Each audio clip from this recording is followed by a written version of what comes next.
Magandang hapon po. Ito po ang resulta ng Lotto Draw ng 2 p.m. Huwebes, December 28, 2023. Sa 2D Lotto 2, 20 in exact order.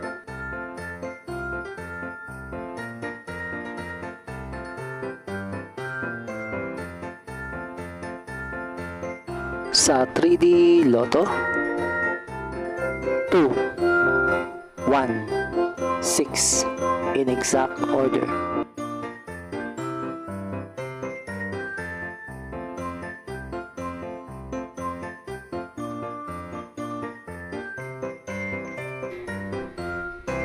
Ito po ang mga paalala sa mga Lotto winners at paraan kung paano makuha ang napanalunan. Ito po ang mga paalala sa mga Lotto winners at paraan kung paano makuha ang napanalunan. See you again later at 5 p.m.